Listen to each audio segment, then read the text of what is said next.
शेतकरी बंधूंनो, मी रामेतीचा आभार मानतो. त्यांनी आज सर्वांशी महत्त्वाच्या विषयावर मला बोलायची संधी दिली. वास्तवात माझा आणि रामेतीचा खूप जुना संबंध. पुण्यामध्ये एक शिवाजीनगर भागामध्ये रामेतीचं एक कार्यालय आहे आणि त्या कार्यालयामध्ये जवळपास 10-15 वर्षापूर्वी काही सेशन WTOवर घेण्याची मला संधी मिळाली. WTOचं आता सरांनी सांगितलं की त्याच्यामुळे अनेक कायदे आले आणि त्यात IPR म्हणजे बौद्धिक संपदा आणि भौगोलिक मानांकनावरचे कायदे आले आणि ते आता महत्त्वाचा रोल प्ले करतायत आपल्या देशामध्ये आणि त्या अनुषंगाने तो विषय आता आपल्या प्रशिक्षणामध्ये घेतला गेलेला आहे. WTOचा आणि माझा तसा खूप जुना संबंध. मी WTOच्या सगळ्या मंत्री परिषद जवळपास अटेंड केलेले आहेत आणि WTO हे मी इंग्लंडमध्ये शिकलो. तो विषय घेऊन आता इथे काम करतोय, त्यामुळे बौद्धिक संपदा त्यातनं विशेष महत्त्वाचा रोल प्ले करतोय आणि त्याच्यावरच आता सध्या फोकस आहे. तर आज आपला प्रशिक्षणाचा विषय ज्यात मला 2 सेशन देण्यात आलेले आहेत. पहिलं सेशन बौद्धिक संपदा आणि शेती आणि दुसरा भौगोलिक मानांकन, म्हणजे ज्याला GI म्हणून सगळेजण समजत आहेत. तर मला नेहमी थोडीशी अशी सवय आहे चांगली की बाबा त्या दिवसाची माहिती किंवा महती असलेला भाग लगेच दाखवून त्याला आपण सुरुवात करावी. तर आज सर्वांनी काही वर्तमानपत्रामध्ये या 3 ज्याला म्हणूयात बातम्या अनेक ठिकाणी आल्यात, परंतु त्याच्यावर विशेष आर्टिकल्स आलेत आणि ते म्हणजे मराठवाडा केशर आंब्याचे. मराठवाडा केशर आंब्याला सुदैवाने मी 2016 ते 17 मध्ये GI घेऊन देऊ शकलो आणि डिपार्टमेंट पाठीशी होतंच ॲग्रिकल्चर, हॉर्टिकल्चरचं आणि त्याच्यातनं कमिशनरेट ऑफ ॲग्रिकल्चर पण मोठ्या प्रमाणात त्यावेळेस दुमकांत दांगट सर होते त्यांनी आणि आपले chief secretary SK Goyal sir होते. यांनी मला बराचसा सहकार्य मोठं दिलं म्हणून आम्ही बऱ्याच टप्पा पार पडू शकलो. तर आज त्याचा रिझल्ट काय? बौद्धिक संपदा, GI हे करायला पाहिजे, हे करावं, केले, त्याच्यानंतरचा रिझल्ट काय? तर आज हा रिझल्ट मी आपल्यासमोर आजच्या दिवसाचा आत्ताचा आपल्यासमोर सादर करत आहे की आज ही अनेक बातम्यांमध्ये आलेली आहे की मराठवाडा केशर आंबा हा पोस्टाच्या म्हणजे आपलं इंडियन पोस्ट जे गव्हर्नमेंट ऑफ इंडियाचं आहे, जे जागोजागी आहे, गावात आहे, शहरात तर आहेच आहे, परंतु गावागावात जो पोचलेला आहे ते इंडियन पोस्ट आणि तिथे हा ब्रँड कसा तयार होतोय याचं जिवंत उदाहरण म्हणजे हे आता जागोजागी याचं केशर मँगोचं आता आज ही बातमी 3 बातम्या मी आलेल्या आहेत या शेअर करण्याचा प्रयत्न करतो, पण मला वाटतं काहीतरी अडचण निर्माण झालेली आहे इथे. ही बातमी सगळ्यांनी वाचावी आणि त्या बातमीचा उल्लेख वेगवेगळ्या कसं टपाल दिसतंय हे सुद्धा मी इथे दाखवण्याचा प्रयत्न करतो, पण मला वाटतं टेक्निकल अडचण आहे काहीतरी. एनिवे, ही बातमी आज तुम्ही दिव्य मराठीवर बघा. त्याच्यामध्ये पोस्टाचं कार्ड पण आलेलं आहे आणि जरूर ते आपल्याला सगळ्यांना उपयोगाचं ठरणार आहे. याच्या व्यतिरिक्त आता मी माझ्या प्रेझेंटेशनकडे जातो. माझा आजचा महत्त्वाचा जो विषय आहे तो म्हणजे बौद्धिक संपदा आणि पेटेंट. त्या विषयाला अनुसरून मी बोलणार आहे. स्क्रीन दिसतीये का सर? यस सर, दिसते सर. इंटेलेक्चुअल प्रॉपर्टीची पूर्ण स्क्रीन दिसते आता? Importance of intellectual property right. Correct. This importance of intellectual property right, correct? Okay, now we are shifting to our main topic for days.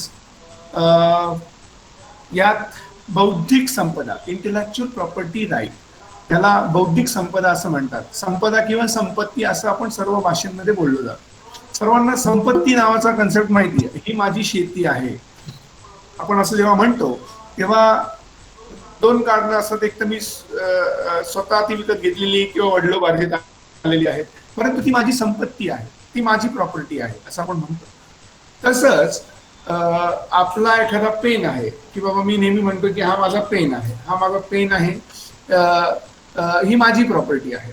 म्हणजे दोन प्रकारच्या प्रॉपर्टी आपल्याला माहिती आहेत, एक या ठिकाणावरून दुसऱ्या ठिकाणी जाणारी प्रॉपर्टी आणि दुसरी एकाच ठिकाणी कायमस्वरूपी स्थिर असलेली प्रॉपर्टी. तर ती शेती ही एकाच ठिकाणी असते किंवा घर किंवा फ्लॅट ती एकाच ठिकाणी असते, त्याला इनमुवेबल प्रॉपर्टी म्हणजे ती कुठेही मूव्ह करत नाही.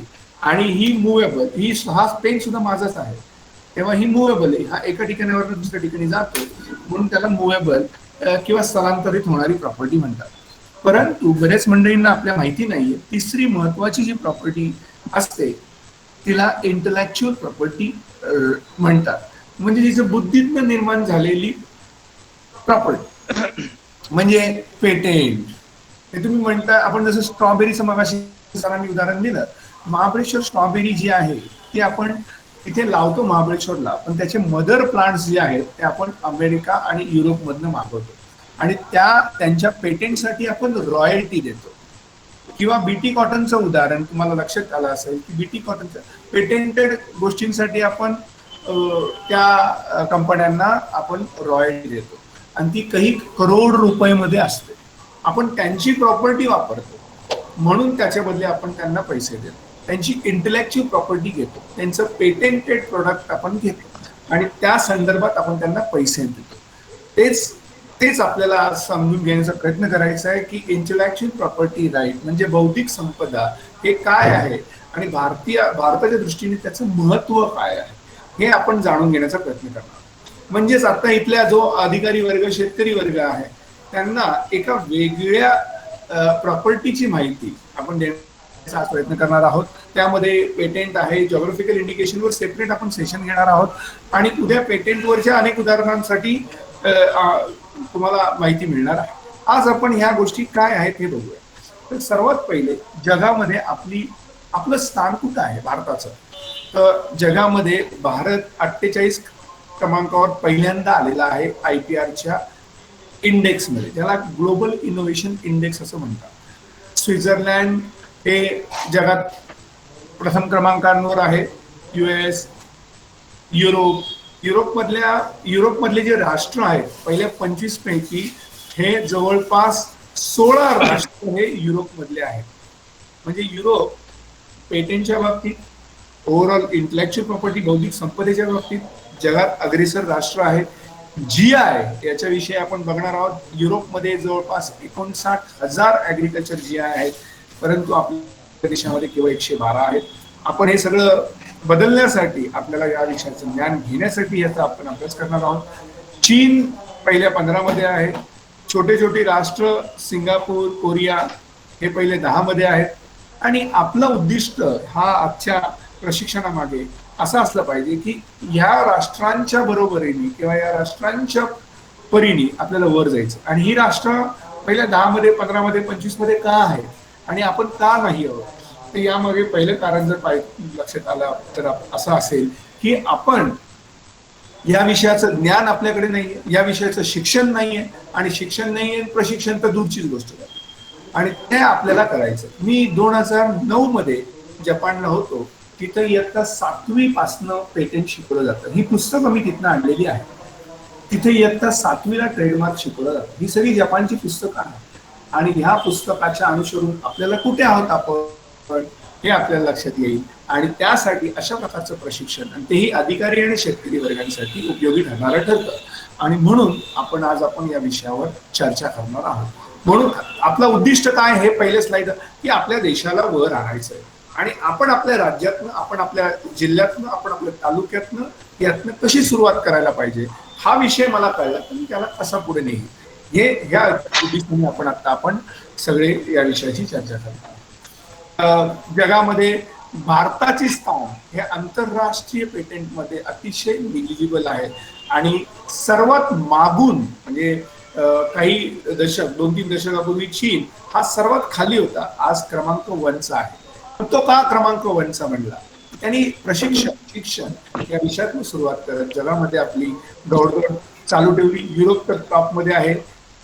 या सगळ्या 10 राष्ट्रांमध्ये 10 इवन पहिल्या जगातल्या 10 कंपन्यांची जर गणती केली तर आपल्याला एक ह्या नामांकित कंपन्या आहेत, यामध्ये आपला देश हा कुठेच नाही हे आपल्या लक्षात येईल. आणि ती परिस्थिती बदलणे हा आपला उद्दिष्ट असला पाहिजे. आणि त्यासाठी आपल्याला बौद्धिक संपदा म्हणजे पेटेंट, GI याची माहिती होणं गरजेचं आहे. आता आपण भारतीय स्थितीवर बोलतोय, कुठे आहोत भारत. हा टाइम्स ऑफ इंडियाचा रिपोर्ट तुम्हाला भारताच्या परिस्थितीबद्दल माहिती देईल. काय आहे परिस्थिती? गेल्या 13 वर्षामध्ये भारतामध्ये जे पेटेंट दाखल केले गेले आहेत त्या पेटेंट मधल्या 76% पेटेंट हे परकीयांचे आहेत. हे का आपल्याला मला सांगावं असं वाटतंय, कारण म्हणजे ही दुर्दैवाची गोष्ट अशी आहे की आपल्याला एक पेटेंट म्हणजे एक उद्योग निर्माण करणारा ठरत असतो. आणि जर आपल्या देशात 76% पेटेंट हे परकीय मंडळी दाखल करत असतील तर आपल्या देशामध्ये 76% उद्योग निर्मिती ही परकीयांच्या माध्यमातून प्रस्तावित आहे. आणि ती अतिशय घातक ठरू शकते आपल्याला, याचा विचार करायला पाहिजे. म्हणून हे महत्वाचं भाग आहे. मग आपण त्यांनी इंडस्ट्री निर्माण केली तर आपल्याला काय फरक पडतो असा एक वर्ग विचारेल प्रश्न. त्यांनी इंडस्ट्री निर्माण केली तर मालकी हक्क त्यांच्याकडे, तर आपण फक्त कारागीर म्हणूनच काम करू. आणि कदाचित कदाचित आपल्याला सगळ्यांना माहिती आहे artificial intelligence, internet on things म्हणजे ह्या सगळ्या ज्या नव्या तंत्रज्ञान योग घातलेल्या आहेत, इंडस्ट्री 4.0 नंतर इंडस्ट्री 5 म्हणूयात आपण त्याला येणार आहे, त्या माध्यमातून आपल्या अनेकांची जॉब जाणार आहे. ड्रोन कन्सेप्ट त्यातलाच एक आहे. ड्रोनच्या माध्यमातून शेती रक्षणापासून शेती वाढवण्यापर्यंत सगळे हे केले गेलेले आहेत. आणि या सगळ्या गोष्टींमध्ये आपण जर परकीयांवर अवलंबून राहिलो तर आपल्याला आणि म्हणून हा विषय आपल्याला महत्वाचा ठरतो. आणि दुसऱ्यावर विसंबून राहू नये. तुम्हाला कदाचित माहित नसेल, बीटी कॉटन साठी आपण 7,000 कोटी जवळपास रॉयल्टी मोजलेली आहे. दरवर्षी आपण महाबळेश्वरच्या स्ट्रॉबेरीच्या मदत प्लांटसाठी शेकडो कोटी आपण देत असतो. मग हे का तर त्यांनी पेटेंट फाईल केलं आणि त्यामुळे त्यांना रॉयल्टी दिल्याशिवाय आपल्याला ते वापरता येणार नाही. आणि ते होऊ नये म्हणून आपल्याला हा विषय समजला की आपण यामध्ये काम करून याला आपण दिशा देऊ शकू असं मला वाटते. म्हणून हे सुरुवातीलाच हे केलेले. तिकडे प्रशिक्षणाच्या माध्यमातून करोडो रुपये घेतले जातात. प्रशिक्षण दिलं तिथे, म्हणजे मी म्हणतोय की इंग्लंडमध्ये, मी शिकायला इंग्लंडमध्ये होतो, तिथे ऑक्सफोर्ड युनिव्हर्सिटी काय करतं, ते शिक्षण देतं, प्रशिक्षण देतं, त्यातनं पेटेंट निर्माण होतात. पेटेंट हे त्यांच्या तिथे आणि इतर ठिकाणी पाठवले जातात आणि त्या पेटेंट मधनं करोडो रुपये गमावले जातात आणि ते करोडो रुपये परत डेव्हलपमेंटसाठी वापरले जातात. म्हणजे हे एक IP सर्कल अनेक विद्यापीठांमध्ये तिथे निर्माण आहे. आणि त्याच्याविषयी अशा काही महत्वाच्या व्यक्तींनी आधीच माहिती दिलेली आहे आणि त्यांनी सांगितलं की आपल्या इथल्या संस्थांनी, शैक्षणिक संस्थांनी त्याचं एक छान नियोजन करायला पाहिजे आणि त्याच्यावर काम करायला पाहिजे. आता मी मूळ विषयाकडे येतो. पहिले आपण बघितलं भारतातली स्थिती काय आहे. मुळामध्ये बौद्धिक संपदा काय आहे. बौद्धिक संपदा म्हणजे जी बुद्धीतनं निर्माण झाली. आपण बघितलं त्याला प्रॉपर्टी म्हणूयात आपण. जी प्रॉपर्टी तुमच्याकडे आहे, शेती ही तुमची प्रॉपर्टी आहे, तुमचा ट्रॅक्टर ही तुमची प्रॉपर्टी आहे. त्या प्रॉपर्टी म्हणजे तुम्ही त्याचे मालकी हक्क आहेत. आणि अशाच प्रकारची जर तुम्ही असा एक वेगळा ट्रॅक्टर बनवला जो तुम्हाला कुठल्याही प्रकारचा जो खर्च येणार नाही आणि तुम्ही त्या यंत्राच्या माध्यमातून आपली शेती सुकर करू शकाल, तर त्या वेगळ्या ट्रॅक्टरला किंवा त्या संदर्भातल्या कुठल्याही वस्तूला तुम्हाला पेटेंट घेता येईल आणि ती पेटेंटेड वस्तू जगभरात आपल्याला पाठवता येईल. आणि त्याला ती सुद्धा तुमचीच प्रॉपर्टी असणार आहे. म्हणजे प्रॉपर्टीचा कन्सेप्ट हा इथे ऍप्लिकेबल ठरतो. आणि त्याला तुम्ही त्या ट्रॅक्टरला एखादं नाव दिलं की एखाद्या शेतकऱ्यांनी, समजा कोल्हापूरच्या XYZ शेतकऱ्यांनी तो संशोधन केलेलं असेल, इन्व्हेंट केलेलं असेल, तर त्याला तो ट्रॅक्टरचं ते नाव मिळून जाईल, त्याला पेटेंट मिळेल, त्याला ट्रेडमार्क मिळेल. त्याची जी डिझाईन, जसं टाटा नॅनो नावाच्या कारची डिझाईन आहे, तसं तुम्ही तुमच्या ट्रॅक्टरचं डिझाईन वेगळं असेल, सोपं असेल, सहजरित्या ते शेतात फिरणार असेल तर त्याला डिझाईन मिळून जाईल. आणि त्याचबरोबर तुम्ही त्याचं पुस्तक लिहिलं, जसं मी GI मानांकनावर आता एक पुस्तक लिहिलं, त्याचं तुम्हाला कॉपीराईट मिळेल. आणि सर्वात महत्वाचं म्हणजे आपला शेती GI याला GI मिळेल. आणि तो आता आपला दुसरा सत्रातला आपला विषय आहे. तर थोडक्यात हे बौद्धिक संपदा म्हणजे काय आणि हे आपण बघितलंय. आता बौद्धिक संपदाचा उद्दिष्ट पेटेंट तुम्हाला मिळवावं. का मिळावं बाबा? चला, आपल्या कोल्हापूरमधल्या किंवा सोलापूरमधल्या एका शेतकऱ्याने असा एक ट्रॅक्टर संशोधित केला जो कमी खर्चात जास्त काम करून देतोय आणि जो कमी जागेमध्ये राहतोय.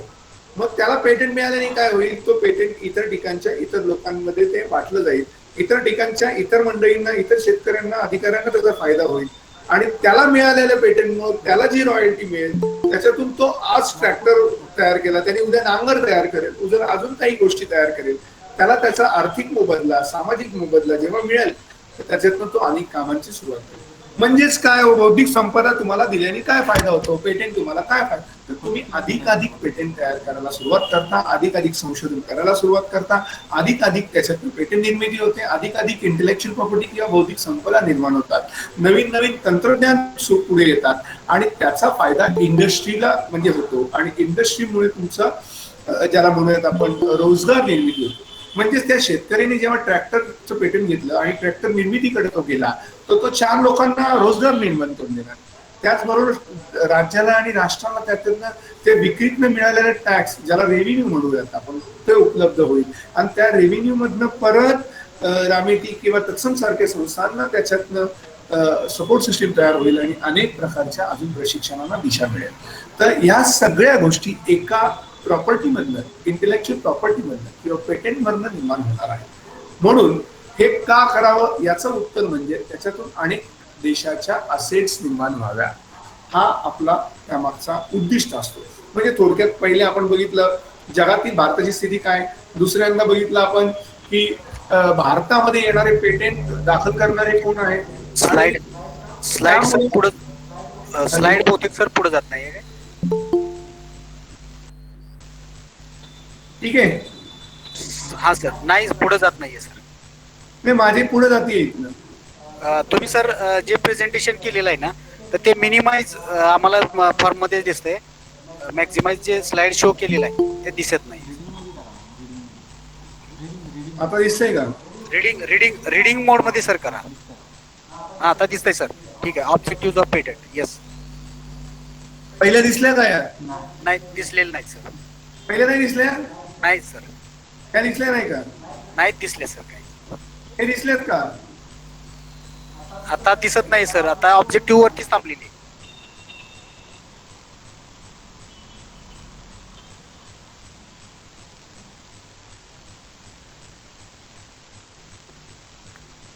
आता दिसतंय? नाही आणखी सर, चेंज होत नाहीये ते.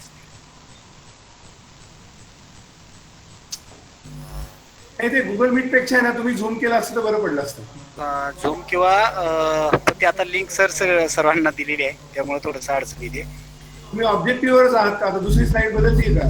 नसेल तर मला सर प्रेझेंटेशन शेअर जरी केलं ना, तर मी इथून सर हे करू शकतो. आपण या मोडला दिसतंय का तुम्हाला? हा, आता दिसतंय सर. येस येस, ह्या मोड मध्ये सावली देतो आपण. ठीक आहे. Yes sir. मी आता मगाशी थोडक्यात समरी करतो. आपण जगात काय परिस्थिती भारताची ती बघितली इथे, ज्यात भारत 48 वर आहोत. जगात पेटेंट दाखल करण्यामध्ये चीननी कशी भरारी मागितली ते बघितलं आपण. भारतामध्ये या स्लाइड दिसत आहेत का आता? येस सर, दिसतात.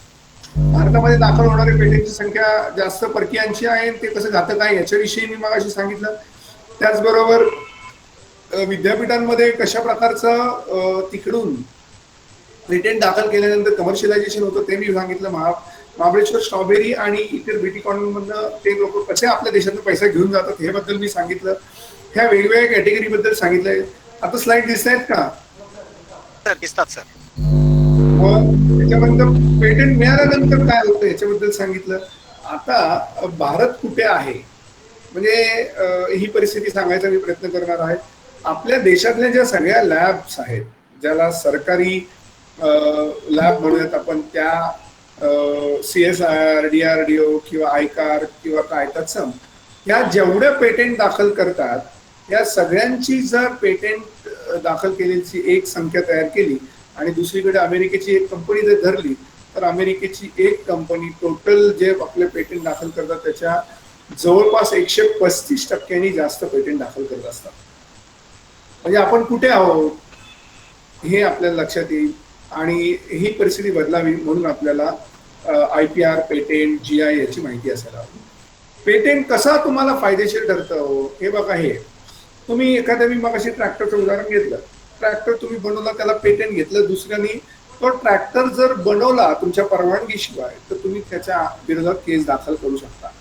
आपण सगळेजण जे मोबाईलमध्ये मेसेज टाकतो एकमेकांना, गुड मॉर्निंग, गुड आफ्टरनून पासून अगदी happy Diwali, happy Holy, happy Eid वगैरे असा आपले मेसेजेस जे जातात, ती मेसेज टेक्नॉलॉजी कोणी इन्व्हेंट केली आहे? ती तर केली आहे विद्यापीठ, अमेरिकेतलं जे युनिव्हर्सिटी ऑफ टेक्सास नावाचं विद्यापीठ आहे, त्यांनी त्याचं संशोधन केलं आणि त्याचं पेटेंट घेतलं. आणि तुम्हाला लक्षात येईल, कदाचित 10 वर्षापूर्वीची घटना असेल, आपण 100 मेसेजसाठी 30 रुपये 40 रुपये द्यायचो. आपल्या खिशातनं तो मेसेज पॅकेज असायचं की 100 बाकीचे. नंतर आता मेसेजेस फ्री कन्सेप्ट याला, परंतु त्यावेळेचेही तंत्रज्ञान, त्याच्या माध्यमातून ते तंत्रज्ञान वापरासाठी आपण ऑलरेडी रॉयल्टी आपल्या प्रत्येकाच्या खिशातनं दिलेली आहे. तर तुम्ही इमॅजिन करू शकता की किती करोड रुपये त्याच्यातनं गोळा केलेले असतील त्या विद्यापीठाने. आणि ज्यांनी त्यांच्या विरोधात, म्हणजे त्यांच्या परवानगीशिवाय ज्यांनी ती टेक्स्ट मेसेज टेक्नॉलॉजी वापरली, त्यांच्या विरोधात विद्यापीठांनी दावा दाखल केला. म्हणजेच तुमच्या प्रॉपर्टीमध्ये मी घुसून राहायला लागलो तर तुम्ही मला हाकलून देऊ शकता कायद्याने. तसंच या इंटेलेक्च्युअल प्रॉपर्टी राईट्समध्ये त्यांच्या युनिव्हर्सिटीच्या परवानगीशिवाय त्यांनी जेव्हा हे वापरायला सुरुवात केली तेव्हा त्याच्या विरोधात त्यांना हे केलं गेलं. मोठ्या प्रमाणात परकीय कंपन्या हे इन्व्हेस्ट करतायत, पेटेंट तयार करतायत आणि ते पेटेंट जगभरात पाठवत आहेत आणि त्याच्यातनं भरपूर अमाप प्रमाणात पैसे कमवत आहेत.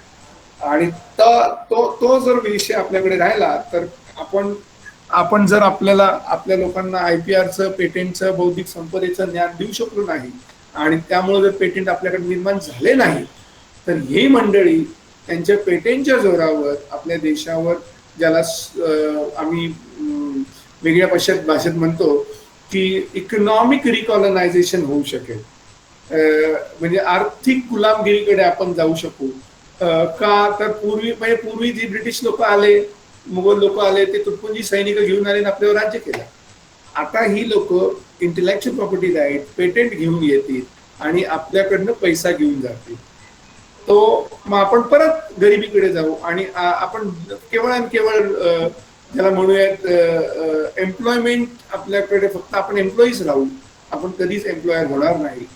एम्प्लॉयर होण्यासाठी आपल्याला IPRची गरज आहे, पेटेंटची गरज आहे, GIची गरज आहे, मालकी हक्काची गरज आहे. आणि तो आपल्याला एकदा विषय समजल्यानंतर आपण सावध होऊ आणि आपण दुसऱ्याला हे करणार याची. भारत आर्थिकदृष्ट्या पेटेंटच्या बाबतीत सर्वात महत्वाचा आपल्याला जर धडा घ्यायचा असेल तर आपण तो अमेरिकेकडनं घेऊ शकतो. अमेरिकेमध्ये 40 दशलक्ष रोजगार हे पेटेंट किंवा बौद्धिक संपदेतनं निर्माण केले जातात. त्यांचा देशामधलं GDP जे आता म्हणूयात आपण, त्या GDP मध्ये जवळपास 35% योगदान हे बौद्धिक संपदेचं असतं. विचार करा की किती मोठ्या प्रमाणात तिथे योगदान आहे. $5 ट्रिलियन ते त्याच्यातनं जमा करतात. आपल्या आता अर्थमंत्र्यांनी सांगितलं की भारत काही वर्षामध्ये $5 ट्रिलियन इकॉनॉमी होईल, परंतु तेवढे पैसे तर ते फक्त पेटेंट आणि इतर गोष्टींमधनं कमवतात. म्हणजेच अख्खी अमेरिका ही पेटेंट किंवा इंटेलेक्च्युअल प्रॉपर्टी राईट्सवर अवलंबून आहे असं म्हटलं तर चुकीचं ठरणार नाही. आणि त्याच्याच बरोबरीला एक अहमदाबादचा रिपोर्ट आपण आवर्जून लक्षात घेऊयात. तो म्हणजे जे अमेरिकेमध्ये पेटेंट्स होतात, इंटेलेक्च्युअल प्रॉपर्टी राईट्स होतात, बौद्धिक संपदा होतात, त्यामध्ये 50% योगदान हे भारतीयांचं असतं. परंतु भारतीयांनी केलेलं योगदान हे त्यांच्या मालकीचं नसतं. उदाहरण, IBM मध्ये काम करणारा भारतीय इंजिनियर जेव्हा एखादं संशोधन करतो आणि ते पेटेंटेड होतं तर ती पेटेंटची मालकी त्या IBMची असते. मायक्रोसॉफ्टमध्ये म्हणा, इंटेलमध्ये किंवा कुठेही जो भारतीय इंजिनियर काम करतो तो फक्त कामगार असतो, तो मालक नसतो. त्या पेटेंटचं, त्या बौद्धिक संपदेची मालकी हक्क त्या कंपनीकडे जाते आणि जर याचा विचार या रिपोर्टशी आपण केला तर अमेरिकेमध्ये $2.5 ट्रिलियन किंवा जवळपास 18 ते 20%, 17% ते 18% योगदान त्यांच्या GDP मध्ये भारतीयांचं आहे हे आपल्याला लक्षात येईल. म्हणजे अप्रत्यक्षरित्या अमेरिकेचं अर्थकारण भारतीयांच्या बुद्धीवर चालतं, पण भारतीयांना काही त्यातनं मिळत नाही, असा एक मेसेज आपल्याला मिळू शकतो. आता बौद्धिक संपदेचा आपण विचार करतोय आणि त्याचा शेतीच्या पॉइंट ऑफ व्ह्यूने आपण तिथे जाणार आहोत. पण तत्पूर्वी त्याचे वेगवेगळी उदाहरणं मी इथे आपल्याला सांगू इच्छितो की बौद्धिक संपदा ज्याला पेटेंट, ट्रेडमार्क, कॉपीराईट असं म्हणतो आपण, त्याच्यामध्ये वेगवेगळ्या उदाहरणांचा आपण अभ्यास करूयात. सर्वांना माहिती असलेल्या उदाहरणांचा आपण इथे प्रयत्न करूयात की माहिती घेण्याचा. पेटेंट आपण बघितलं, एखादं संशोधन केलं, मगाशी मी सांगितलं ट्रॅक्टर निर्माण केला किंवा नांगर निर्माण केला किंवा त्या मातीतनं एखादं चांगलं रोपटं तयार केलं आणि त्याला आपण बौद्धिक संपदा मिळाली. मग इथे एखादी कंपनी जेव्हा पेटेंट अर्ज करते, आता मायक्रोसॉफ्ट सगळ्यांना माहिती असलेली कंपनी, आपण आता जे पॉवर पॉईंट प्रेझेंटेशन बघतोय हे मायक्रोसॉफ्टचं कॉपीराइटेड आहे. म्हणजे बौद्धिक संपदा कोणाची आहे? मायक्रोसॉफ्टची. आपण काय केलंय? लायसन्स घेतलंय. आपण काय, म्हणजे मी माझ्या लॅपटॉपमध्ये हे वापरायचं तर मला ₹5,000 लायसन्स फी द्यावी लागते. तुम्हाला तुमच्या मोबाईलमधनं ऑलरेडी तुम्ही लायसन्स फी दिलेली असेल, तुमच्या लॅपटॉपमधनं, डेस्कटॉपमधनं तुम्ही लायसन्स कॉपीज घेतलेल्या असतील. या सगळ्या याचं पेटेंट जे घेतलं ते मायक्रोसॉफ्टने किंवा कॉपीराईटने घेतलं असेल ते मायक्रोसॉफ्ट नावाच्या कंपनीने, आणि त्या संदर्भात आपण पैसे मोजलेले. तर इथे उदाहरण काय सांगतंय आपल्याला? Spy patent. म्हणजे जसं आता आपलं विंडोज, एक्सेल किंवा आपण पॉवर पॉईंट प्रेझेंटेशनचा वापर करतोय, हे कोणाचं आहे? मायक्रोसॉफ्टचं. त्याचं काय? लायसन्स कॉपी घेतली. अशाच प्रकारचं एक तंत्रज्ञान त्यांनी डेव्हलप केलंय आणि ते तंत्रज्ञान म्हणजे spy patent application. Spy patent application काय आहे हो? तर जसं तुमचं आता विंडोज काम करतं, एक्सेल काम करतं, तसं हे स्पाय पेटेंट काम करेल. स्पाय पेटेंट काम करेल म्हणजे काय? तर तुमच्या माझ्या ऍक्टिव्हिटीचं रेकॉर्ड तयार करेल. त्याचा म्हणजे मी आता थोडक्यात रेकॉर्ड तयार काय करेल की गणेश हा प्रेझेंटेशन देत आहे, गणेश हा बौद्धिक संपदा आणि शेतीवर प्रेझेंटेशन देत आहे, त्यांनी 11 वाजता सुरुवात केली आहे, 12:30 पर्यंत त्याचं लेक्चर आहे. ते लेक्चर संपलं की तो ते रेकॉर्ड मला कधी पण, म्हणजे मला 1 वर्षांनी, 2 वर्षांनी, 10 वर्षांनी जरी पाहिजे तरी तो रेकॉर्ड मला देईल. थोडक्यात त्याचं फंक्शन काय आहे? तर तो माझ्या ऍक्टिव्हिटीचा ऑब्झर्वेशन करेल, रेकॉर्ड तयार करेल आणि मला जेव्हा जेव्हा पाहिजे तेव्हा ते मला ते पेटेंट मला उपलब्ध, तो डेटा उपलब्ध करून देईल.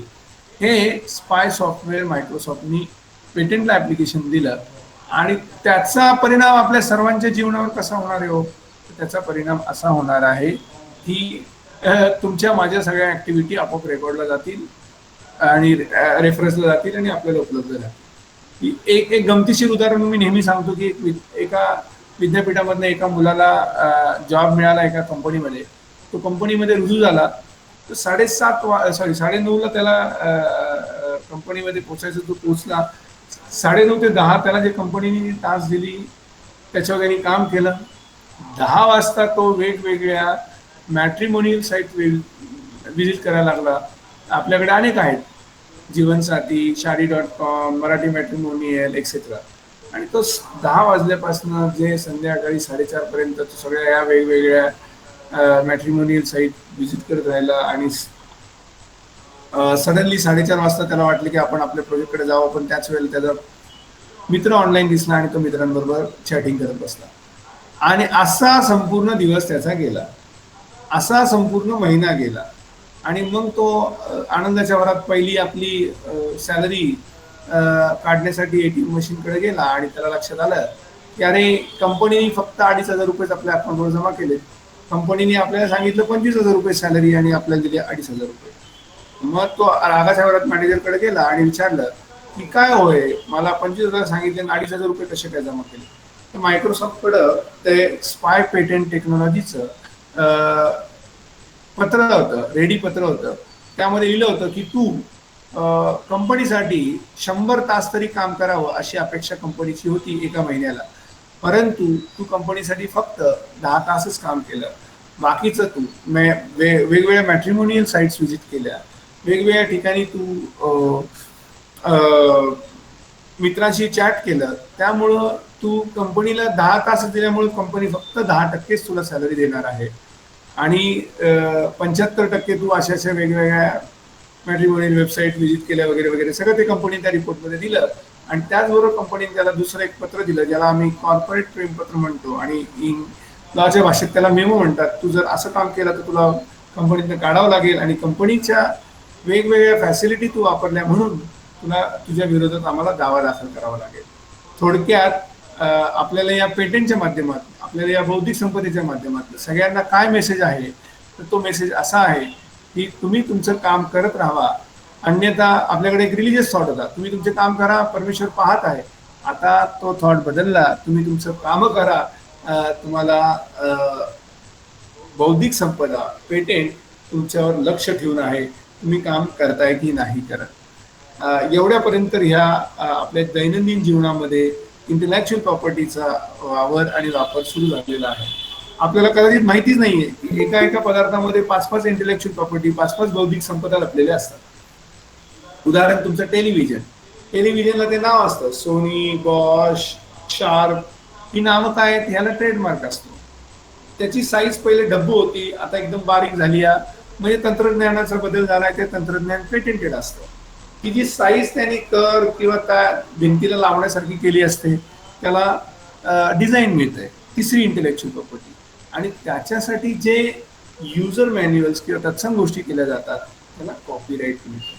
म्हणजे आपल्या एक एक पदार्थामध्ये, मग तुमचा मोबाईल असो, टेलिव्हिजन असो किंवा लॅपटॉप असो, याच्यामध्ये 5-5 प्रकारच्या इंटेलेक्च्युअल प्रॉपर्टीज इन्व्हॉल्व असतात आणि एक एक इंटेलेक्च्युअल प्रॉपर्टीची व्हॅल्यू काही लाखांमध्ये, हजारांमध्ये, करोडोंमध्ये होऊ शकते.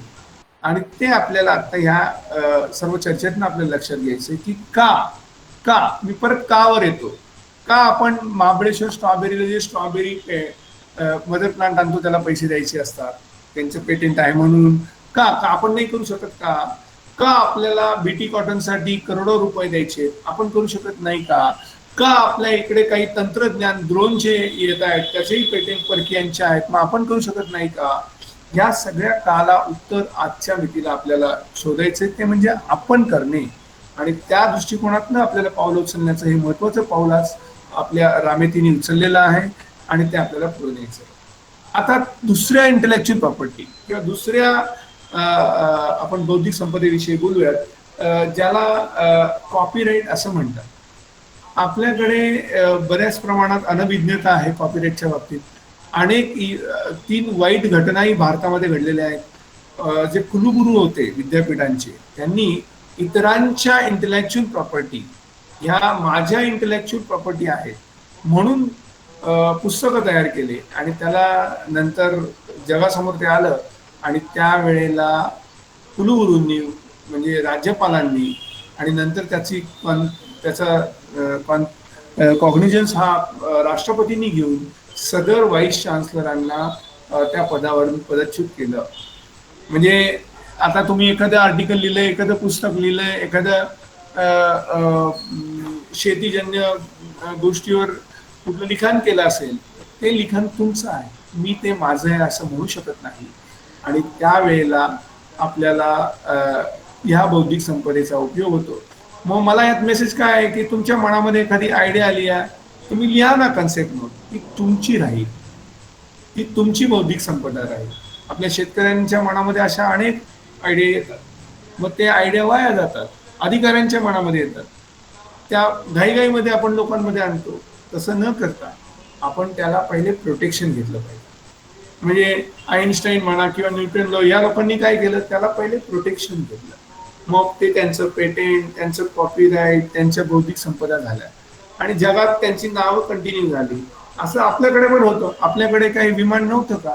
आपल्याकडे जर रामायणामध्ये पुष्पक विमानाचा उल्लेख आहे तर राईट बंधूंनीच केलेलं विमान पहिलं असं का म्हणायला पाहिजे? पण आपल्याकडे रेकॉर्ड रेफरन्सेस नव्हते. आणि आपल्याकडे मात्र नंतर कालांतराने आपल्या संतमंतांनी पण त्याच्यावर्षी आपल्याला मेसेज दिलेला आहे म्हणजे आपण म्हणतो तुका म्हणे झाला, म्हणजे तुका म्हणे म्हणजे तुकाराम महाराजांनी सांगितलं की तुकाराम महाराजांचं कॉपीराईट होतं. म्हणजे पसायदान हे ज्ञानरायाचंच पसायदान होतं, ते त्यांचं कॉपीराईट आहे. 750 वर्ष होऊन गेले तरी ते त्यांचं आहे.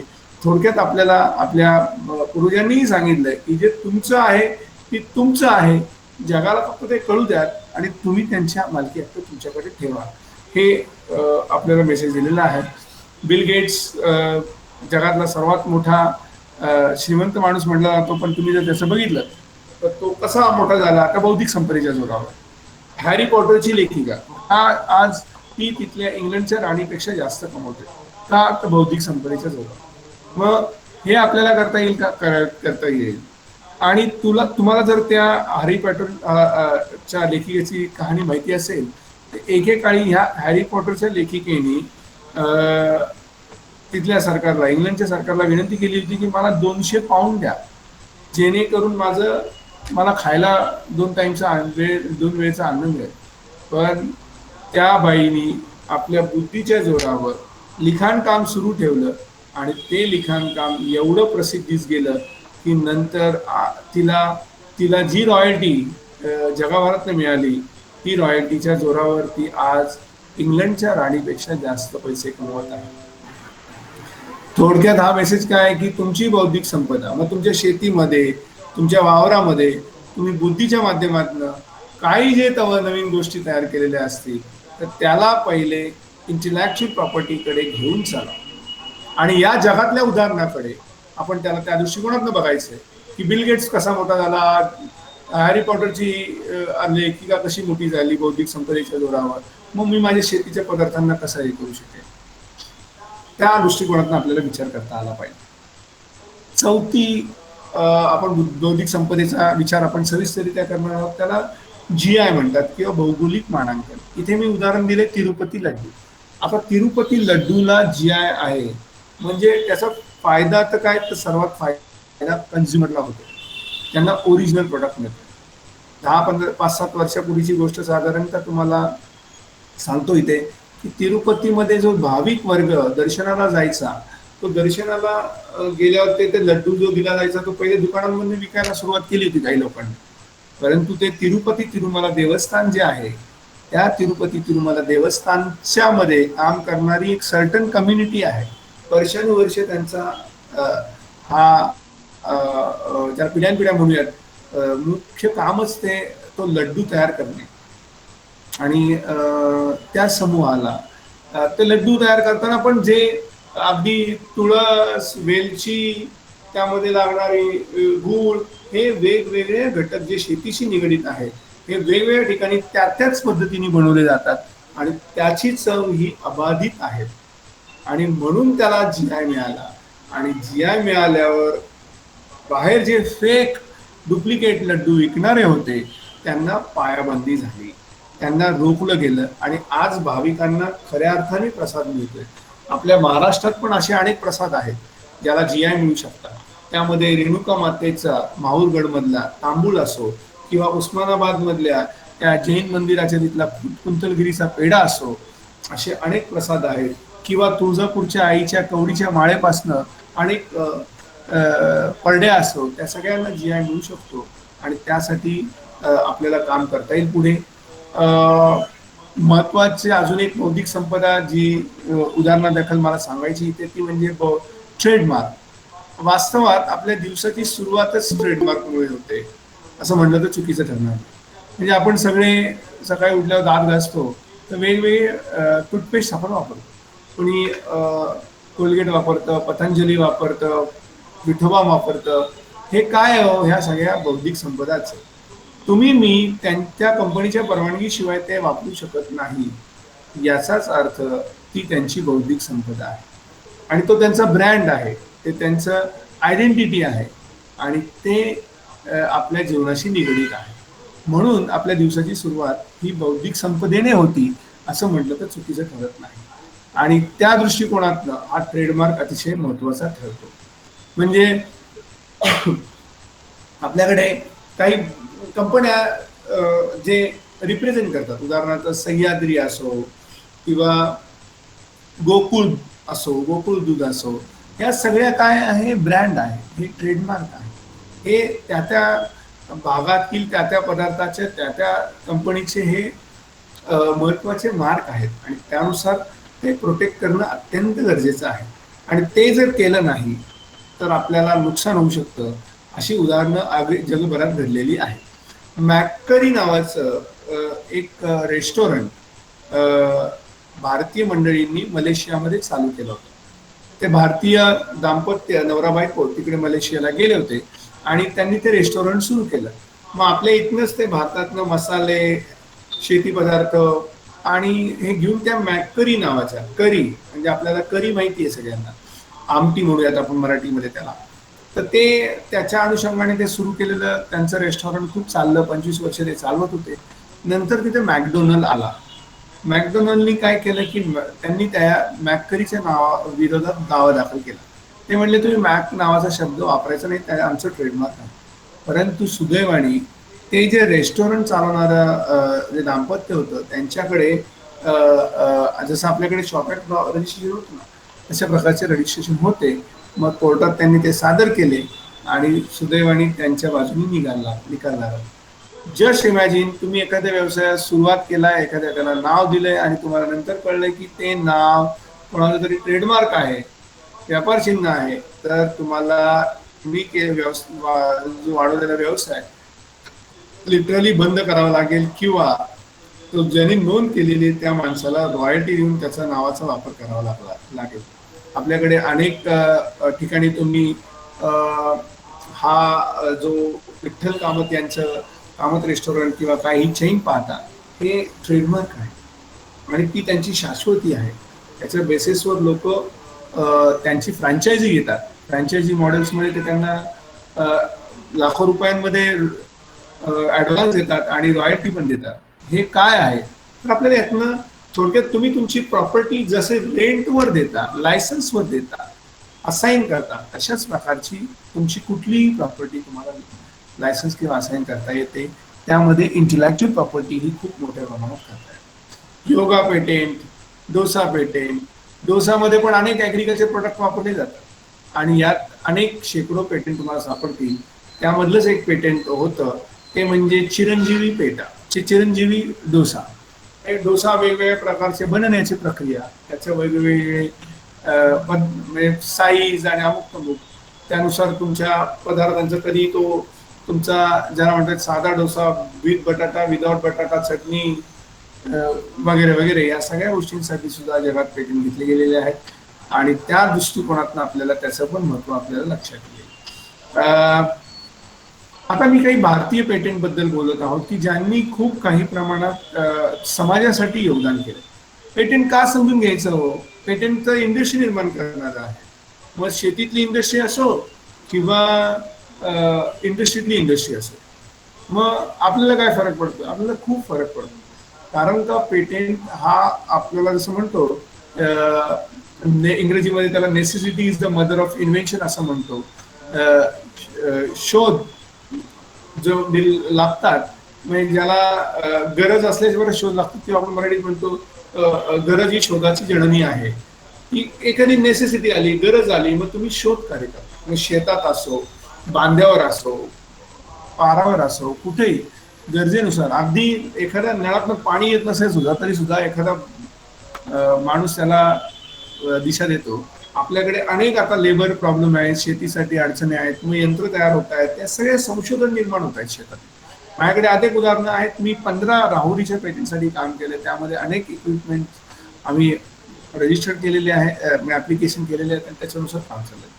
तर अशाच प्रकाराने जसं राहुरीमध्ये होत आहे तसं IIT मध्ये पण होतं. काही मुलांनी तिथल्या जे विद्यार्थ्यांनी पेटेंटसाठी अर्ज केले, त्यामध्ये एक अर्ज असा आहे की एखाद्या जी गर्भवती महिला असते तिला आजकाल 8-9 महिन्यांसाठी काम करावं लागतं. मग अशा वेळेला तिच्या बाळाला त्रास होऊ शकतो आणि त्या बाळाला त्रास होऊ नये म्हणून त्यांनी शील्ड तयार केलं. शील्ड मध्ये ते जेव्हा ती महिला काम करत असेल तेव्हा ती आपल्या पोटावर ते शील्ड लावेल आणि त्याच्यामुळे तिच्या बाळाला संरक्षण मिळेल. तर अशा प्रकारचं शील्ड हे त्या महिलेसाठी उपयोगी ठरेल आणि ते अशा विद्यार्थ्यांनी तयार केलं. कारण त्यांना पहिले IPR सांगितलं गेलं, त्यांना पेटंट सांगितलं गेलं आणि त्या पेटंटवर त्यांनी काम सुरू केलं आणि त्यांची पेटंट निर्मिती झाली. तसंच 6 माणसं एका टायमाला चेस खेळतील अशा प्रकारचा एक एक चेस हा जयपूरच्या एका मुलाने तयार केला. म्हणजे आपण अख्खी फॅमिली आहोत आणि आपल्या सगळ्यांना चेस खेळायचंय, पण आता काय दोघांनाच खेळता येतं, मग 6 जण खेळू शकतील का? तर त्याची पॉसिबिलिटी आणि त्याला पेटंट नाही. एका 16 वर्षाच्या मुलाने असं यंत्र डेव्हलप केलं की ते तुमच्या घड्याळामध्ये बसवलं जाईल आणि त्याची 122 रुपये किंमत असेल आणि कोणी तुम्हाला त्रास देत असेल तर तुम्ही ते घड्याळ जोरात त्याच्या शरीराला स्पर्श करा, त्याला करंट बसेल आणि तो फेकला जाईल. म्हणजे हे ज्या महिला आजकाल पुण्यासारख्या ठिकाणी, हिंजवडीच्या ठिकाणी जेव्हा उशिरापर्यंत काही महिलांना काम करावं लागतं, अशा वेळेला काही दुर्घटना घडलेल्या आपल्याला माहिती असते की त्या महिला उशिरा जेव्हा कामावरनं घरी चालल्या होत्या तर काही समाजकंटकांनी त्यांच्या वर जो केलेला अत्याचार होता तो अतिशय वाईट होता. आणि का होऊ शकला बाबा?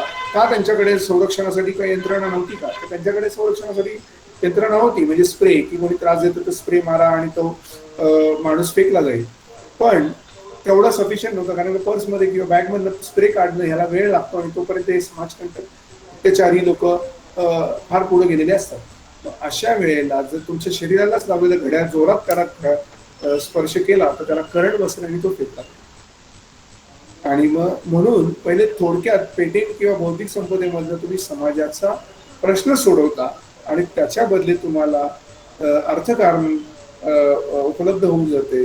आणि ही या गोष्टी आपल्या देशामध्ये होऊ घातलेल्या आहेत. एका गणेश नादर नावाच्या संशोधकांनी असं संशोधन केलंय की तुम्हाला मोबाईलमध्ये कळेल की 8 तास आधी तुम्हाला कळेल की तुम्हाला हार्ट अटॅक येणार आहे. म्हणजेच याच्या मागे तुम्हाला कळलं तेव्हाच हार्ट अटॅक यावा असा अर्थ नसून, तर तुम्हाला कळलं की तुम्हाला हार्ट अटॅक येणार आहे तर तुम्ही तातडीने, जे पहिले 3 तासाच्या आधीचे गणित असतं ते प्रिस्क्रिप्शन, म्हणजे डॉक्टरांना लगेच तातडीने अप्रोच करून तुम्ही प्रिस्क्रिप्शन घेऊन तुमचं जीवन वाचवावं, हा त्यामागचा हेतू आहे. तर ह्या सगळ्या गोष्टींमध्ये भारतीय मागे नाही आहेत, परंतु भारतीयांची संख्या कमी आहे. आपला शेतकरी किंवा अधिकारी मागे नाहीये, त्याच्या डोक्यात खूप विचार येतात, चांगले विचार येतात, बौद्धिक विचार येतात, परंतु तो त्याला पेपरवर आणत नाही किंवा पेपरवर आणलं तरी तो त्याला बौद्धिक संपदेमध्ये प्रोटेक्ट करत नाही आणि तो केलेले वाया जातात. असे अनेक उदाहरणं मी बघितलेले आहेत. आपण सगळेजण ड्युएल सिमचा मोबाईल वापरता.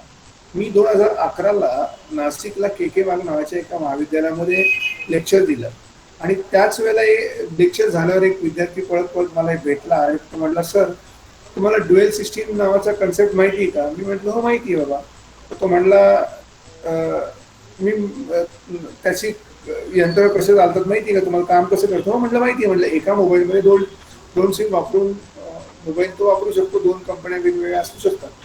म्हणला सर ती माझी आयडिया होती, ती माझी कन्सेप्ट होती, परंतु मी ती एक्झिबिशन मध्ये मांडली, घाईघाईने सगळ्यांना दाखवली, अनेक लोकांनी ती पाहिली आणि ती माझी आयडिया कोणी घेतली आणि आज चायनीज कंपनीने त्याचं पेटंट घेतलेलं आहे.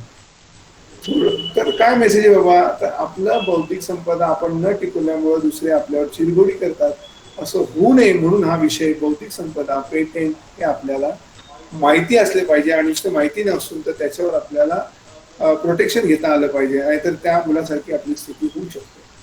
बौद्धिक संपदेतनं समाजाचा अनेक पद्धतीने फायदा होतो. त्यामधले हे उदाहरणं जे आहेत, 15 मिनिटामध्ये आपला मोबाईल चार्ज होईल आणि 10 दिवस तो चालेल. त्याचा फायदा सगळ्यांनाच होईल. म्हणजे गावागावांमध्ये जिथे इलेक्ट्रिसिटी कमी प्रमाणात उपलब्ध होते तिथे पटकीने मोबाईल चार्ज करणे हे गरजेचे घटक झालेलं आहे आणि त्यावेळेला कमी वेळामध्ये जास्त चार्ज होऊन तर तुम्हाला जास्त काळ मोबाईल वापरायला संधी मिळाली तर कधीही चांगलं. आणि म्हणून अशा प्रकारचं संशोधन, अशा प्रकारचं पेटेंट, अशा प्रकारचे बौद्धिक संपदा ह्या उपयोगी पडणाऱ्या ठरू शकतात. आपल्या देशामध्ये अनेक ठिकाणी ज्याला शेतीसाठी सौर पंप नावाचं हे यंत्रणा आता आजकाल प्रसिद्धीस आलेलं आहे. त्या सौर पंपाच्या साठी जे सोलर पॅनल्स वापरले जातात ते क्लिनिंगची सिस्टीम करण्यासाठीचं पेटेंट आम्ही नुकतंच काही दिवसांपूर्वी घेतलेलं आहे आणि त्या संदर्भातल्या मालिका लेखही आलेले आहेत. तुम्ही ते जरूर वाचावेत, इंटरनेटवर ते उपलब्ध आहेत.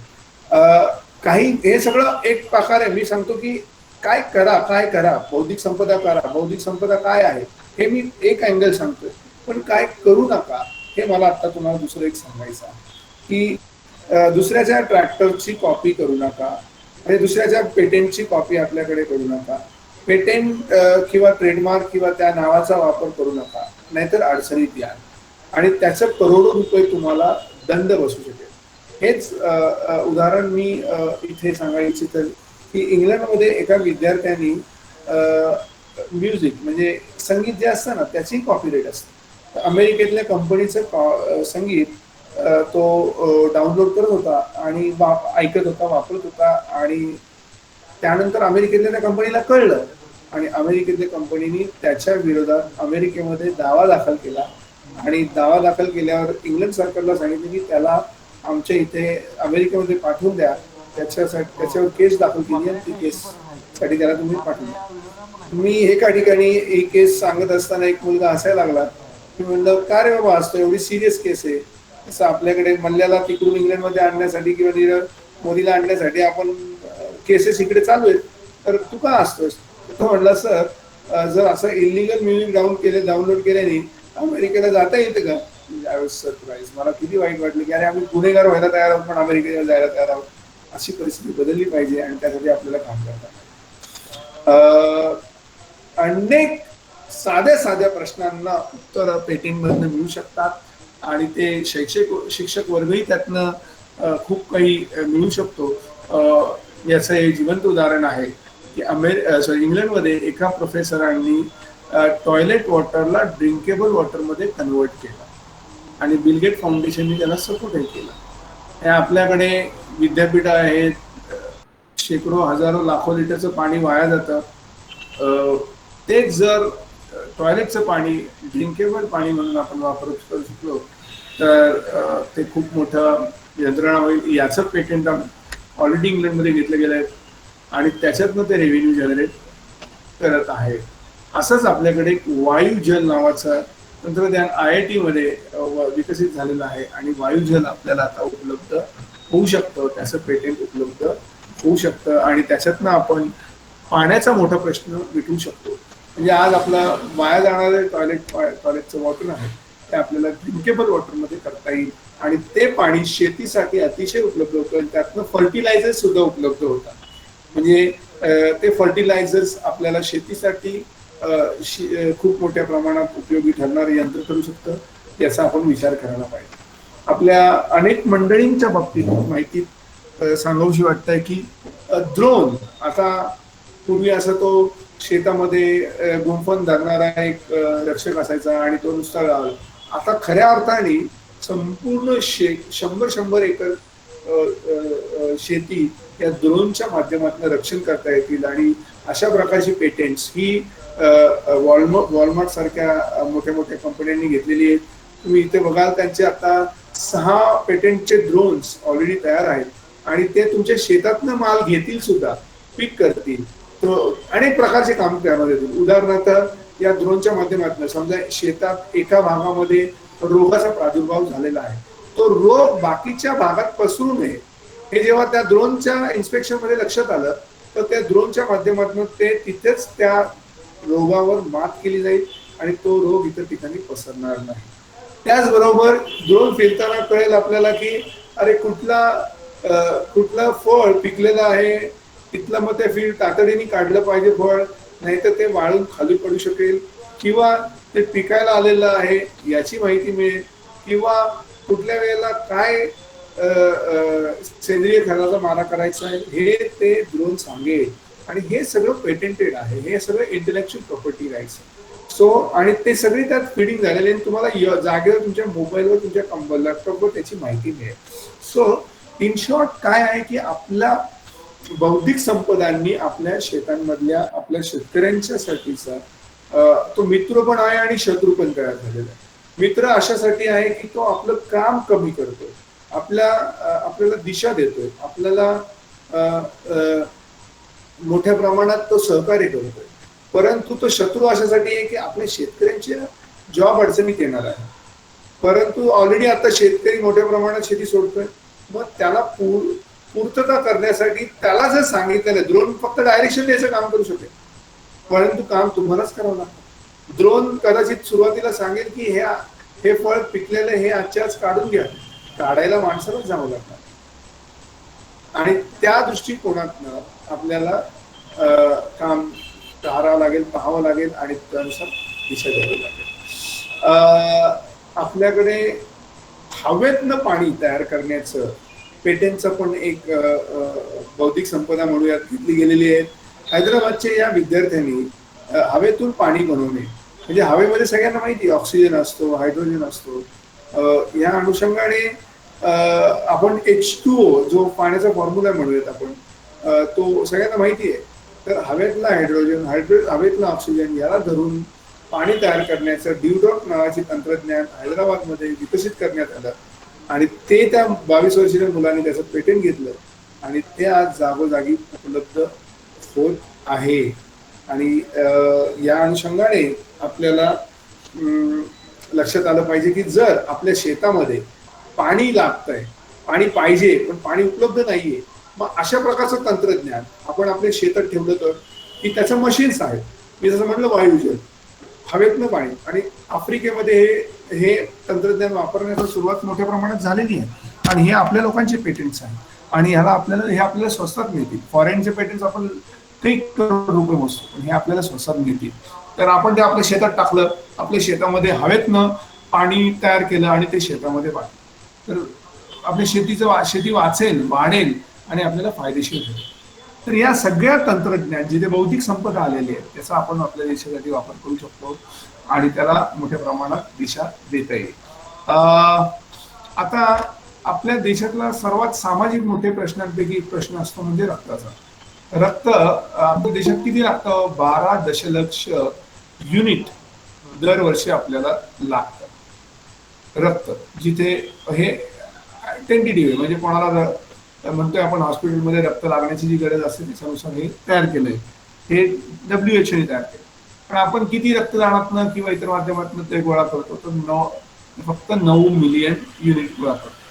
म्हणजे 3 दशलक्ष युनिट कसं गोळा करणार आहोत, काय करणार आहोत त्याला, हा मोठा प्रश्न तयार झाला होता. या प्रश्नाला आपल्या इथल्या IIT मद्रासच्या विद्यार्थ्यांनी एक शोध केला, त्याला पेटंट घेतलं आणि आर्टिफिशियल ब्लड म्हणजे कृत्रिम रक्त तयार केलं आणि त्या रक्ताचं प्रोसेसचं त्यांना पेटंट घेता आलं. तर हे किती उपयोगी पडेल की एखाद्या गावामध्ये, एखाद्या तालुक्यामध्ये जिथे ब्लड बँक नाहीये किंवा ब्लड उपलब्ध नाहीये आणि अशा वेळेला तिथून आर्टिफिशियल ब्लड तयार करता आलं तर आपल्याला ते कोणाचा तरी जीव वाचवण्यासाठी उपयोगी ठरेल.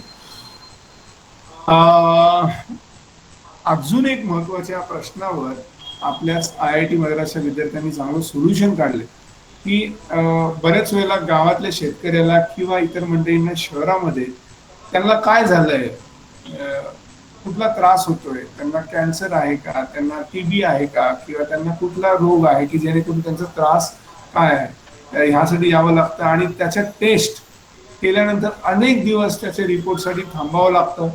अशा वेळेला IITच्या या आपल्या विद्यार्थ्यांनी अशी एक कृत्रिम बुद्धिमत्ता, आपण ऐकली असेल कृत्रिम बुद्धिमत्ता म्हणजे आर्टिफिशियल इंटेलिजन्स, तयार केले ज्याच्या माध्यमातून काही तासांमध्येच आपल्याला कुठला रोग झालाय का, कुठली शारीरिक व्याधी आहे याची निकषान माहिती मिळू शकते आणि ती माहितीच्या जोरावर तुम्ही लगेच तातडीने म्हणजे तुम्ही एखाद्या गावावर पुण्याला आलात, पुण्यामध्ये एखाद्या हॉस्पिटलला गेलात, हॉस्पिटलनी 10 टेस्ट करायला 4 दिवस लावलेत, पण हेच सगळं गोष्ट एका दिवसामध्ये काही तासांमध्ये आणि तुम्हाला ॲब्सोल्यूट परफेक्ट रिपोर्ट मिळतील जेणेकरून तुमचा वेळ वाचेल आणि त्याची बौद्धिक संपदा, त्याचं पेटंट हे घेतलं गेलेलं आहे. तुमचं वेळ वाचेल, एनर्जी वाचेल आणि तुम्हाला रिझल्ट्स पटकीने मिळतील, तुम्ही चिंतामुक्त व्हाल. या सगळ्या गोष्टीचं पेटंट आपल्याकडे तयार करण्यात आलेलं आहे आणि ते या विद्यार्थ्यांनी घेतलं आहे. आपण आता बौद्धिक संपदेच्या महत्वाच्या भागाकडे आपण जाणार आहोत. जॉग्राफिकल इंडिकेशन वास्तवात हा आपल्या दुसऱ्या सेशनचा विषय आहे, पण तत्पूर्वी मला तुम्हाला काही शेतीजन्य याच्यातले हे दाखवायला आनंद वाटेल. एक 2च मिनिटं. तोपर्यंत तुमचे काही प्रश्न असतील तर ते प्रश्न आपण चर्चेला घेऊयात. अन्यथा जेणेकरून आपल्याला ह्या विषयातनं दुसऱ्या काही बाबतीतल्या आपल्याला ज्याला म्हणूयात शेतीमधल्या पेटंटचे तुमच्या डोक्यात काही आहेत किंवा त्याला दिशा देणारे काही असतील तर त्याच्याविषयी आपण चर्चा करू शकतो. आणि आपल्याला याच्यामधनं आपल्याला त्या त्या बौद्धिक संपदा आणि शेती याला आपल्याला एक प्रकाराने माहिती देता येते. तुमचे प्रश्न असतील तर विचारा, अन्यथा मी उदाहरण असतील ते तुम्हाला दाखवण्यास. आपल्याला मला अजून एक 12-13 मिनिटं आहेत. 2 गोष्टी करता येतील. एक तर प्रश्न उत्तर आणि दुसरं समजा एखादं दुसरं उदाहरण द्यायचं असेल. सुरुवात केली आपण सुरुवात केली. हा बोला. हा बोला शेलार साहेब बोला. हा ते पेटंटचा तुमचा विषय घेतला सर, ते पेटंट कोण देतं, रॉयल्टी कोण ठरवतं आणि रॉयल्टी किती मिळते? गुड प्रश्न, खूप छान प्रश्न विचारलाय. आणि त्याचा असा आहे की पेटंट कोण देतं. तर आपल्याकडे पेटंट कार्यालय आहे. भारतात 4 पेटंट कार्यालय आहेत. एक म्हणजे 4 ठिकाणी दिल्ली, मुंबई, कलकत्ता आणि चेन्नई या 4 ठिकाणी पेटंट कार्यालय काम करतं. आणि हे पेटंट कार्यालय आपलं जे वाणिज्य मंत्रालय आहे त्या वाणिज्य मंत्रालयाच्या अखत्यारीतरित्या काम करतं. केंद्र सरकारचं जे वाणिज्य मंत्रालय, आता त्याचे मंत्री आहेत पियुष गोयल. ह्या 4 कार्यालयांमधनं तुम्ही जो पेटंट अर्ज करता त्या अर्जाला ग्राह्य धरून त्याला तुम्हाला पेटंट दिलं जातं. आणि दुर्दैवाने आपल्याकडे आता शेतीजन्य पेटंटच्या बाबतीतली संख्या केवळ 957 होती. त्यातले फक्त 7च पेटंट गेल्या 3 वर्षामध्ये ग्राह्य झालेले आहे. आणि ही संख्या बघता आपल्याला आपली संख्या वाढ काम करायला पाहिजे. आणि हेच परिस्थिती चीनमध्ये दुसरी आहे. तिथे हजारांमध्ये ऍप्लिकेशन जात आहेत आणि ते आपल्याला लक्षात घेतलं पाहिजे. असं तर पेटंट कोण देतं, तर पेटंट कार्यालय देतं. कुठल्या मंत्रालयाच्या ह्याच्यात, तर वाणिज्य मंत्रालयाच्या ह्याच्यात आहे. आणि अर्ज तुम्ही ऑनलाईन करू शकता. पण तुम्हाला ज्याला म्हणूयात एक महत्वाचे घटक जे असतात पेटंट मिळवण्यासाठी ते पहिले पडताळावे लागतात की तुम्ही ज्याला नवीन संशोधन म्हणताय ते जगात कुठेही नसावं. पण तुम्हाला एक दुसरी फॅक्ट सांगतो की जगातले 97% पेटंट हे इम्प्रूव्ड पेटंट असतात. म्हणजे वाफेच्या इंजिनाचा शोध लागला आणि त्याच्यानंतर त्याला जे म्हणूयात आपण त्यावेळेस किती होतं की 50 km/h स्पीड असेल तर आज 500 km/h स्पीडनी काम करतं. याचाच अर्थ हे जे इम्प्रुव्हमेंट केले गेले आहेत त्या इम्प्रुव्हमेंटला पेटंट मिळालं. म्हणजे टेक्निकल इन्हान्समेंट त्यामध्ये घेतलं गेलं आणि त्याच्यानुसार तुम्हाला पेटंट दाखल केलं. तो थोडक्यात तुमच्यामध्ये असं वाटलं की अरे बाबा ट्रॅक्टर आहे, अरे बाबा हे नांगर आहे, पण या नांगर हे जड आहे. ते नांगर जड असल्याने त्याचं कमी वजन करून सुद्धा आपल्याला नांगरणी करता येणारी यंत्रणा करता येऊ शकते का, तर करू शकता. आणि त्याचा इम्प्रुव्हमेंटचं तुम्हाला पेटंट घेता येईल. बघा पहिले अशी जड डब्बू इस्त्री असायची, आता एकदम लाईट वेट इस्त्री येते, पटकिनी मारलं की इस्त्री होऊन जाते. अशा प्रकारचे संशोधन डोक्यात आले पाहिजे आणि त्या संशोधनातनं पेटंट आपण शेतीसाठी घेऊ शकतो. आणि माझ्याकडे अनेक उदाहरणं आहेत जे मी कदाचित माझ्या दुसऱ्या सेशनला सगळ्यांशी शेअर करेल. आता 9 मिनिटं आहेत म्हणून ते शेअर करायचं होतं, त्याच्यावर 5-5 मिनिटं चर्चा होईल. असं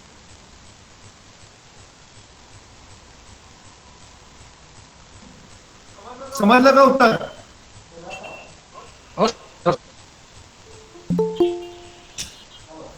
हॅलो, आणखी कोणाचे प्रश्न आहेत? बौद्धिक संपदा आणि शेती या अनुषंगाने आपले काही प्रश्न अपेक्षित असतील तर आपण कृपा करून विचारावे.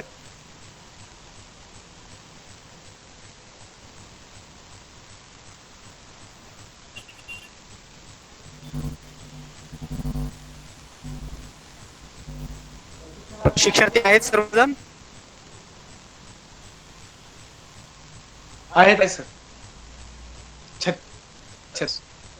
शेलार साहेब तुम्ही एकटे बोलताय? आहेत, बाकीची मंडळी दिसत नाहीत. हो सर, आहे सर. हा बोला. आहे. प्रश्न विचारा. आपला फार महत्वाचा विषय आहे हा. मला वाटतं तुम्हाला सुरुवातीला सेन्सिटायझेशन मध्ये लक्षात आलं असेल बौद्धिक संपदा का महत्वाची आहे. कदाचित तुम्ही काही नवीन आयडिया शोधल्या असतील, त्याचं पेटंट सुद्धा तुम्ही घेऊ शकता, त्या अनुषंगाने असू द्या. आणि घेतल्याने काय फायदा होतोय आणि आपल्या देशातनं बाहेरची मंडळी, बाहेरच्या कंपन्या कशा पैसे घेऊन जात आहेत. तुम्हाला माहिती तरी होतं का की महाबळेश्वर स्ट्रॉबेरीचं मदर प्लांट पेटेंटेड आहे आणि आपण दरवर्षी शेकडो करोड रुपये रॉयल्टी देतोय. तसंच आपली बीटी कॉटनसाठी तुम्ही मॉन्सॅन्टोला किती रॉयल्टी दिली sir? Principal sir, director sir, ह्याला सगळ्यांना एक आज थोडासा हक्काचा ज्याला म्हणूयात होमवर्क, गृहपाठ द्या की मॉन्सॅन्टोला किती आपण रॉयल्टी दिली आहे पेटेंटसाठी. त्यांच्या महाबळेश्वरला स्ट्रॉबेरीसाठी आपण मदर प्लांटला किती रॉयल्टी देऊन आणतोय, तर ती फिगर सगळ्या मंडळींना सांगितली तर कदाचित ते त्यांचे आपल्या डोक्यात विषय यंत्रणा होईल. किंवा जसं मी ड्रोन सांगितले, शेतीसाठी किती प्रकारचे ड्रोन किंवा तंत्रज्ञान तयार झालेले आहेत. त्याचबरोबर ट्रेसेबिलिटीवर आपल्याकडे नवीन तंत्रज्ञान येणार आहे की तो पदार्थ त्या भागातनं आहे, त्या शेतकऱ्याचा आहे, आणि डुप्लिकेसी रोखण्यासाठी हे तंत्रज्ञान कसं वापरलं जाणार आहे, या संदर्भातले जे पेटंट्स तयार झालेले आहेत ते आपल्याला कसं वापरता येतील. आणि हे आपल्या लोकांच्या माध्यमातून शेतकऱ्यांच्या भल्यासाठी आणि त्याचबरोबर ग्राहकांच्या भल्यासाठी कशी आपण यंत्रणा वागू शकतो बौद्धिक संपदेची, हे मला वाटतं आजच्या मितीला विचारण्याचा एक मोठा प्रश्न निर्माण झालेला आहे. बरोबर, अत्यंत महत्वाचा हा विषय आहे. ऍक्च्युली जशा इतरच्या प्रॉपर्टी डेव्हलप करण्याकडे आपला जसा कल आहे, तसं बौद्धिक संपदा आपल्या ज्या विकसित झालेल्या आहेत ऑलरेडी, मॅक्झिमम ज्ञान आपल्या भारतामध्ये म्हणा किंवा इव्हन आपल्या कंडिशन मध्ये आपण विकसित करतोय, तर त्याचं संपदा आपण घेणं किती गरजेचं आहे हे अत्यंत चांगल्या पद्धतीने आपण सर या ठिकाणी उद्धृत केलेलं आहे. याशिवाय आणखी कुणाला विचारायचं आहेत का काय प्रश्न? हा सर. हा बोला. हा सर, मी मिरज तालुक्यातून बोलतोय. सर, माझ्या भागामध्ये काही ठराविक असे शेतकरी आहेत. हॅलो. हा बोला, ऐकायला येतंय मला सर. हा सर, म्हणजे गरीब काय शेतकरी आहेत, द्राक्षाचा पट्टा आहे आपला, आणि त्या शेतकऱ्यांनी स्वतःची व्हरायटी निर्माण केलेली आहे ग्रेप्स मध्ये, आणि तो जर शेतकरी गरीब असेल तर त्याला आपण पोहोचवता येईल का तिथं त्या आपल्या पूर्णपणे पेटेंट पर्यंत? 100% तुम्हाला सांगतो. एका शेतकऱ्यांनी, मी नाव नाही घेत त्यांचं, सोलापूर जिल्ह्यामधल्याच, त्याला प्लांट व्हरायटी ब्रीडर्स राईट्स म्हणतो आपण त्याला. म्हणजे ती व्हरायटी सीताफळाची त्यांनी विकसित केली आणि अनेक शेतकऱ्यांकडनं ते रॉयल्टी घेतात. वास्तवात तुम्ही दुसऱ्यांनी केलेला व्हरायटी आपण नाही नोंद केली आणि दुसऱ्यांनी त्याची नोंद केली ना, तर अडचण फार मोठी होती आणि आपला प्रॉपर्टी जाते. तुम्हाला एक पेप्सिको कंपनी माहिती असेल, गुजरातमध्ये पेप्सिको कंपनीने त्यांनी जी व्हरायटी डेव्हलप केली होती बटाट्याची, बटाटे व्हरायटीच्या वरून ते पेपर्स बनवायचे, त्या बटाट्याचे पेपर्स बनवण्यासाठी बनवली. त्याचं त्यांनी प्लांट व्हरायटी ज्याला पेटेंट म्हणूया अशा पद्धतीने ते घेतलं आणि तिथल्या 9 शेतकऱ्यांनी त्या व्हरायटीचा वापर यांच्या परवानगीशिवाय केला, तर यांनी 1.5 कोटीचा दावा त्या शेतकऱ्यांवर दाखल केला. तर व्हरायटी तुम्ही डेव्हलप केलेली असेल शेतकऱ्यांनी आणि तुम्ही जर नोंद केली तर ती तुमची मालकी आहे, ती तुमची प्रॉपर्टी, हे या कंपन्या जात आहेत. तर आपल्या शेतकऱ्यांनी का नाही करावं? आणि म्हणून तुम्ही त्या शेतकऱ्यांना एन्करेज करा. आणि राहुरी विद्यापीठाने बरेच प्लांट व्हरायटीसाठी प्रयत्न केलेले आहेत. आमचा त्यांच्याबरोबर MOU आहे. आम्ही तिथले 15 पेटेंट दाखल केलेले आहेत. तुम्हाला मदत नक्कीच होईल आणि तुम्ही त्याच्यावर नक्कीच जायला हरकत नाही असं प्रथम दर्शनी वाटतं. त्या शेतकऱ्यांना तुम्ही लिहायला सांगा की ही व्हरायटी काय आहे, वैशिष्ट्य काय आहे, त्याच्यात काय फायदा होणार आहे, वेगळे पण काय आहे, असं सगळं त्यांना व्यवस्थित तुम्ही लिहायला सांगायला पाहिजे. नाही सर, कसं झालंय, आता मी तिथं त्या हेडक्वार्टरला काम केलेलं आहे पूर्वी, आणि त्यामध्ये बरेच म्हणजे आपला माल युरोप कंट्रीमध्ये जातोय, तर अरे वा. म्हणजे एक्सपोर्ट, म्हणजे सोनीची द्राक्षे तुम्हाला माहित असतील सर.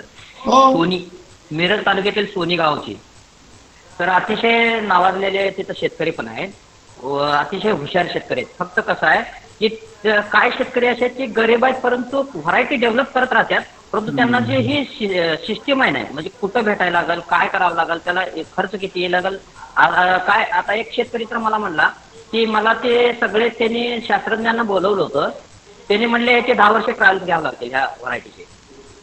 काय मग त्यामुळे ते शेतकरी शांत बसतात ना, जरी भौतिक पातळी असेल तर ते तेवढं पर्यंत पोहोचू शकत नाहीत, म्हणजे त्यांना खर्चापासून वंचित राहतात, म्हणजे खर्च त्यांना परवडत नाही. नाही, तुम्ही काय करायचं, मी म्हटलं ना, विद्यापीठाबरोबर सुद्धा काम करता येतं, आणि आपली आत्मा किंवा इतर अंतर्गत ज्या यंत्रणा काम करतायत, आपलं डिपार्टमेंट काम करतंय, मुळात ती बौद्धिक संपदा जर प्रोटेक्ट केली तर ती प्रमोट होणार ना. समजा ती व्हरायटी, जसं पेप्सिकोनी केलं, पेप्सिकोनी काय केलं, व्हरायटी नोंद केली आणि सगळीकडनं रॉयल्टी गोळा करते. मॉन्सॅन्टो काय करतंय, मग आपण नोंद करायची जी यंत्रणा आहे तिथे आत्ताच्या, मला वाटतं या प्रशिक्षणाचा एक महत्वाचा उद्दिष्ट तोच आहे की एकदा आपल्याला कळलंय की बाबा ह्याला हे पेटंट आहे, हे घेतल्याने काय फायदा होतोय, मग आपण ह्यासाठी काय करायला पाहिजे. मग संस्था, व्यक्ती, आणि जसं त्या शेतकऱ्याची जी अडचण आहे ती सॉल्व्ह करण्यासाठी काय करायला पाहिजे. मग आपल्याला विद्यापीठ आहे का, आपल्याला डिपार्टमेंट आहे का, डिपार्टमेंटच्या माध्यमातून पण करता येईल आपल्याला. डिपार्टमेंट ऑफ हॉर्टिकल्चर आहे, ऍग्रिकल्चर, कमिशनरेट ऍग्रिकल्चर आहे. आपण या 3 ठिकाणी पत्रव्यवहार करू शकतो, आणि त्या शेतकरी आणि आपली सरकारी यंत्रणा याच्यामध्ये महत्वाचा दुवा जर प्ले केला तर आपल्याला ते प्लांट व्हरायटीज त्या शेतकऱ्याची प्रोटेक्ट करता येईल, आणि ती त्या शेतकऱ्याची, त्या भागाची, आपल्या राज्याची आणि ती आपल्या राष्ट्राची संपत्ती होईल. Okay sir, okay sir, okay sir, okay okay, धन्यवाद.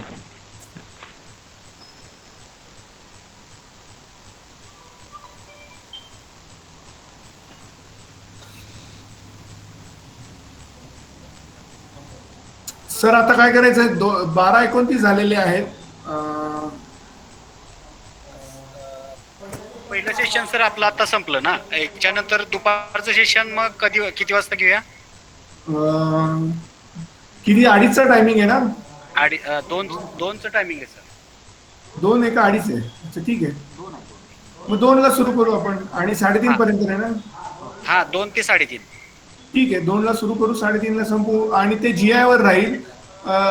आनंद राहील की जास्तीत जास्त लोकांनी पार्टिसिपेट करावा, आणि त्या इंटरॅक्शनवर थोडा भर देऊयात आपण, जेणेकरून विषय समजलाय का, त्यांचे प्रश्न काय आहे ते सगळं सेकंड आपला करूयात, आणि मुळामध्ये GIचं प्रेझेंटेशन आपण त्यांच्यापर्यंत पोहोचण्याचा हे करूयात. ठीक आहे. Yes sir, yes sir, yes. Thank you.